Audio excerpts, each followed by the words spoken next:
Chers amis internautes, bonjour, bonsoir. Sommes-nous arrivés à la fin des temps? C'est une question que vous me posez aussi, que je me pose également. Vivons-nous l'épilogue de l'histoire de cette civilisation?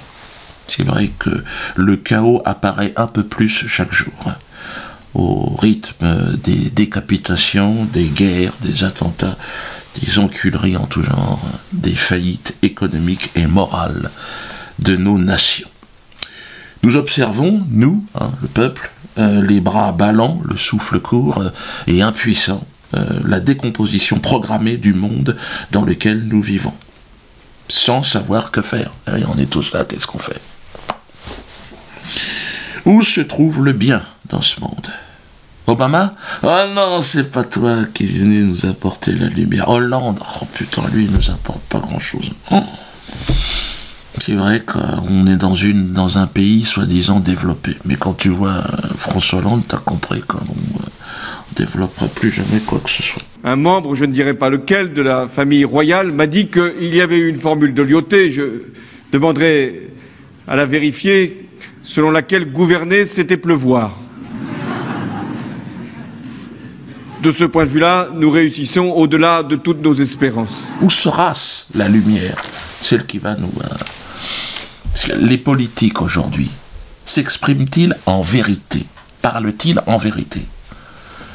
Les médias qui prétendent nous informer, parlent-ils eux aussi en vérité? Nous disent-ils la vérité? Non, vous le savez bien.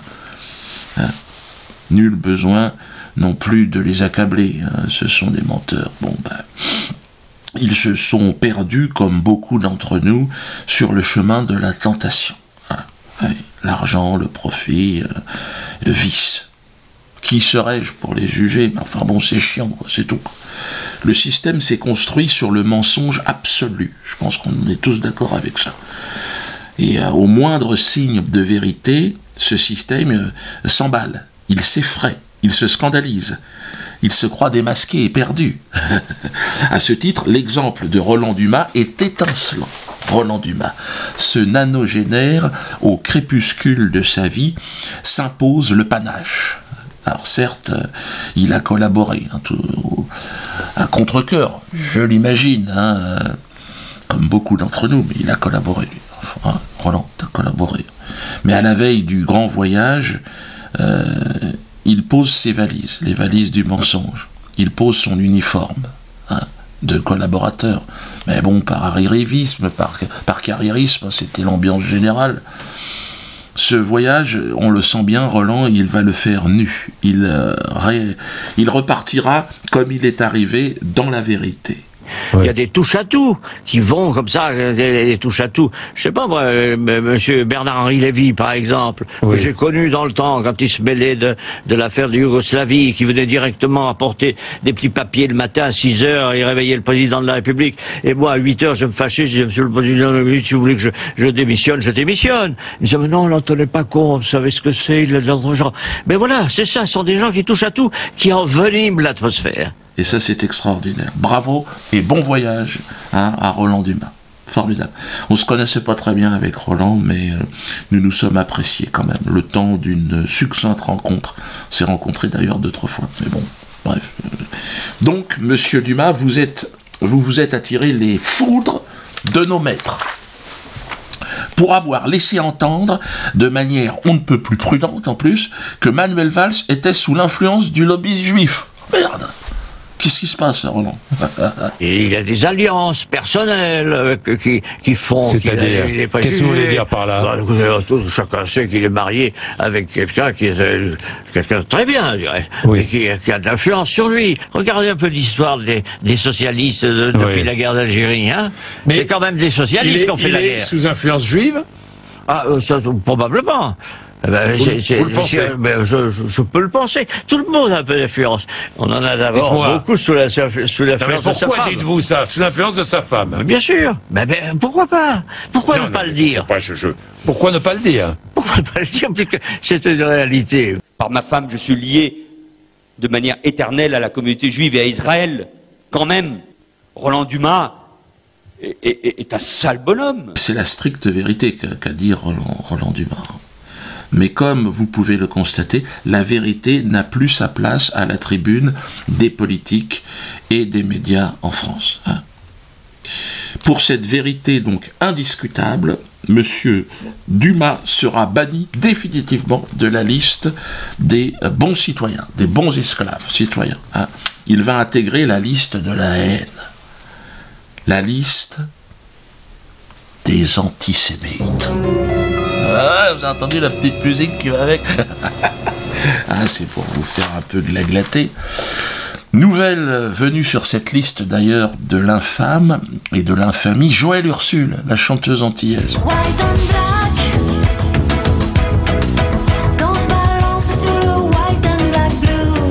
Elle m'a étonné, elle m'a fait plaisir. Elle s'est fendue d'une lettre extraordinaire à Monsieur Hollande. Le soi-disant président de je sais pas quoi. Dans cette missive, Joëlle se scandalise, à juste titre d'ailleurs, des propos insultants, injurieux, de M. Hollande à l'égard des descendants d'esclaves. Le Monde, lui, découvrait l'extermination méthodique, programmée, scientifique des Juifs. Un crime qui n'avait pas de nom, tellement il était ignoble. Alors, un nouveau mot fut créé pour le désigner, la Shoah. La Shoah, le plus grand crime jamais connu et jamais commis dans l'humanité.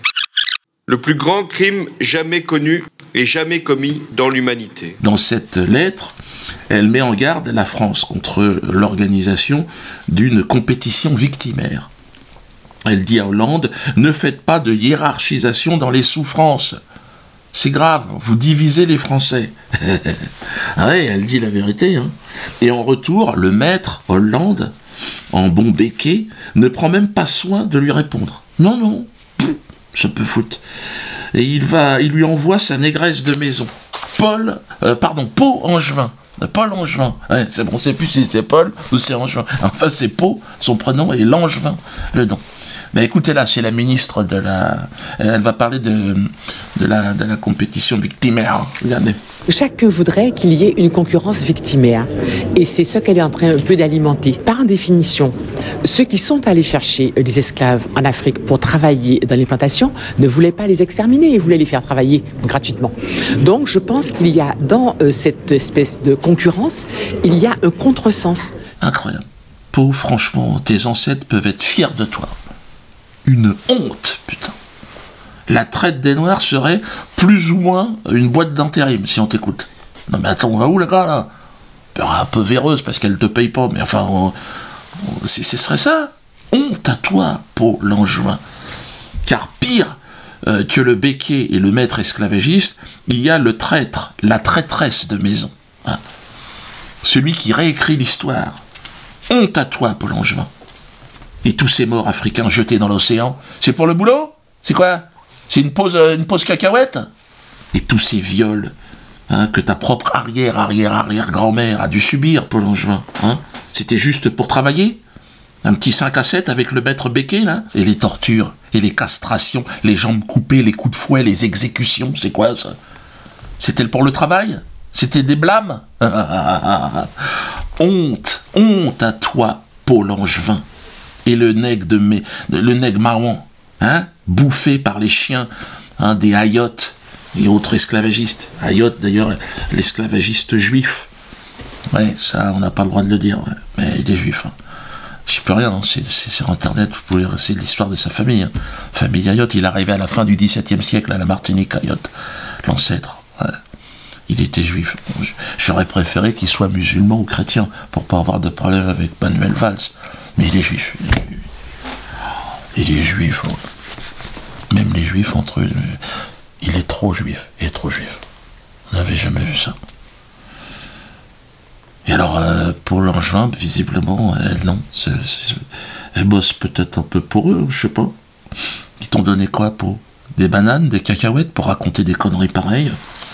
Tu me fais peur, pour ce que tu viens de dire, ce qui est l'inverse de la réalité. Les gens ne partaient pas pour travailler, tu plaisantes ou quoi?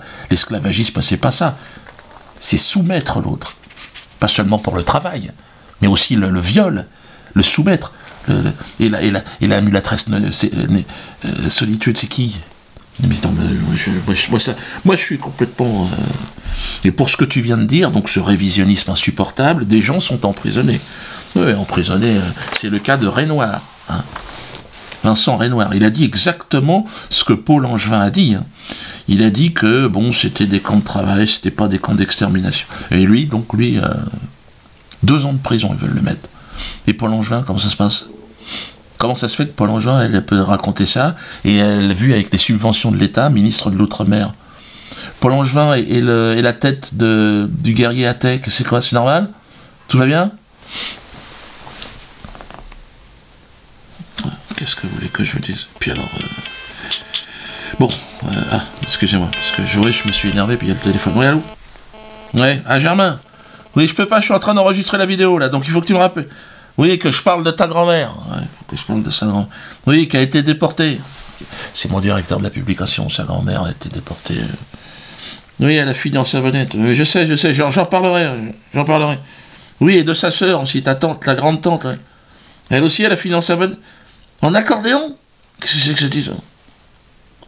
Oui, mais comment ils ont fait ça, un accordéon? Ah oui, avec la peau, là. Oh putain, là. Ah, et les os pour les rabatures, ouais. Et pour les touches, ils ont fait comment? Avec les dents? Merde. Non, c'est bien sûr. Bon, je vais en parler. Je vais parler de l'accordéon de ta grande. D'accord. Et il sonnait bien l'accordéon ou... Ouais, bien sûr. Non, je te quitte. Ouais, bien sûr. C'est mon directeur de la publication qui voulait aussi envoyer un message au gouvernement qu'ils aillent tous. Voilà. Alors, comment trouver son chemin dans tout ce fatras de merde, le chemin de la paix? Comment on va pouvoir vivre ensemble? C'est une question que je me pose. La paix, ils en veulent pas. Ceux qui organisent la guerre dans le monde, ils veulent pas de la paix. D'ailleurs, c'est le titre de mon prochain spectacle, Dieudonné en paix. Hein, regardez l'affiche. Ah, je suis dans l'écriture, je peux pas en raconter plus, mais d'ailleurs, je suis allé voir mon ami Mahmoud Ahmadinejad, ouais. Ah bah, il me transmet une inspiration, à chaque fois que je le croise, je fais un spectacle qui fait un carton. Ah, le spectacle Mahmoud, ouais. Puis là, ben, ça va être il m'a aidé, d'ailleurs, il m'a filé un des accessoires qui sera dans le prochain spectacle, un vase, le vase de la paix.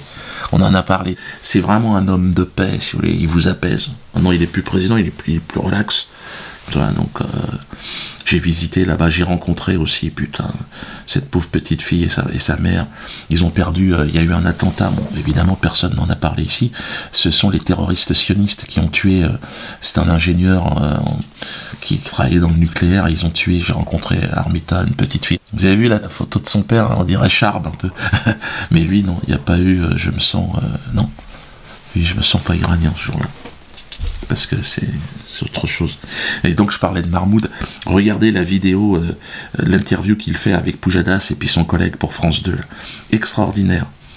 Ouais, c'est Franco-Persia, là, un site qui m'a donné le truc. Je l'avais pas vu parce que ça n'a pas été diffusé en France. Ah, tu m'étonnes. Ah, tu vois, la branlée qui se prennent, les deux pauvres journalistes. Pujadas, il fait ce qu'il veut, mais bon, il est face à un homme de paix, il n'arrête pas. Mais vous êtes antisémite, mais oh, tu sais, qu'est-ce que tu veux que je te dise? Bon, tout ça pour vous dire qu'en attendant ce nouveau spectacle, hein, dont Mahmoud m'a inspiré quelques lignes, eh bien bon, j'étais en tournée, notamment en Tunisie, un accueil extraordinaire. Ah, c'est pas BHL, hein. Tiens, regardez la différence entre les deux.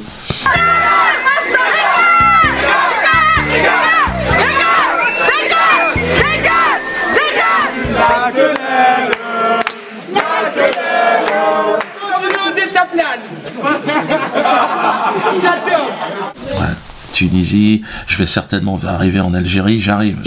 Au Maroc, on va essayer, ouais, au pays du Maghreb, c'est vrai que là je vais pouvoir jouer dans des stades bientôt. Alors à Amiens le 27, hein, donc là vous savez que donc je jouerai à Amiens le 27 et à Valenciennes le 28. Dépêchez-vous, Valenciennes il reste plus beaucoup de place. Hein. Donc et à Amiens non plus d'ailleurs, dépêchez-vous. En tout cas, je voulais que cette vidéo aussi soit une vidéo d'espoir. Nous devons garder espoir. Hein. C'est pour ça que je m'inscris. Ayez la paix entre vous, la paix en vous. Que la volonté de la paix soit faite par vous et en vous. Hein. C'est un peu vraiment ce que j'ai envie de dire dans le prochain spectacle. En plus, la France est un pays extraordinaire. C'est un pays attaché viscéralement à la vérité. Je vous raconte, je vous assure, plus je lis, plus je m'aperçois que j'ai pu constater, d'ailleurs récemment, avec de courageuses décisions de certains magistrats, que la France était vraiment un pays où on avait envie de vérité. À Metz, tribunal de Metz, de Strasbourg, de Clermont, puis à Paris, avec le Conseil d'État. La décision historique qui a été donnée le 6 février, c'était extraordinaire. Là, malgré les pressions exercées par Manuel Valls, qui s'est rendu au Conseil d'État le matin même pour faire pression, et là encore, un homme seul, hermétique au mensonge, va rendre une décision contraire aux précédentes décisions de ce même Conseil d'État un an auparavant, qui avait rendu des décisions sur ordre évidemment, sur demande de Manuel Valls. Mais moi je pense que quelque chose est en train de se passer quand même dans ce pays. Ah ouais. Le mensonge est allé trop loin. Et un peu partout, des gens se réveillent. C'est ce que je remarque. Et il y en a de plus en plus. Et ils sont difficiles à acheter, visiblement. Parce que même avec l'argent, ils n'arrivent pas... Et donc, à contre-courant du discours de Valls, le Conseil d'État a dit « Stop ! Stop au mensonge, arrêtez de mentir, messieurs les politiques, messieurs des médias, laissez cet homme, Dieudonné, votre serviteur, travailler et nourrir sa famille. » Alors la décision du Conseil d'État est tombée, elle autorise le spectacle de Dieudonné, il se passe quelque chose, il s'est passé quelque chose au tribunal de grande instance, aujourd'hui au Conseil d'État. Je crois que tout le monde revient à la raison, tout le monde revient au droit. Je crois que ça rend tout le monde un peu plus grand et pas petit. Donc il faut être content. Il ne faut pas être satisfait, mais il faut être content de ce qui se passe. Et on va continuer à travailler pour que tout le monde soit de plus en plus content. Voilà. Et que tout le monde, étant content, puisse continuer à rire. Voilà. Dans la justice, dans l'armée, dans la police, dans la société civile, partout des hommes, des femmes refusent d'obéir. C'est la révolution ananas, que j'appelle. Parce que en Tunisie, ils m'ont parlé de leur révolution de jasmin. Je leur ai dit, ça va la révolution de Biloé, c'est pas fini. Ils m'ont dit, c'est pas fini, mais bon, on est en bonne voie. Et ils me disent, et vous? Je dis, c'est la révolution ananas, parce qu'ils me questionnaient sur mon ananas. Si c'est la révolution ananas. Ça prend un peu de temps, mais ça s'installe doucement.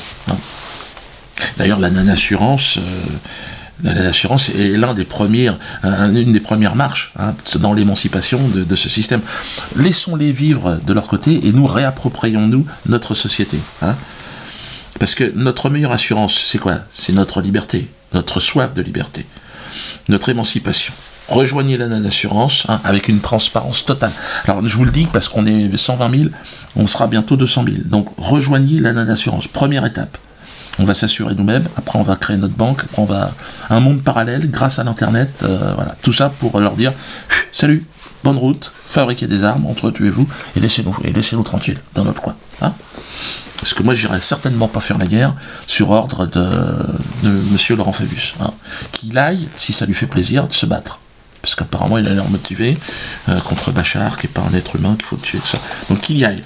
Qu'on observe et puis bon allez c'est tout, mais moi j'ai quand même du boulot.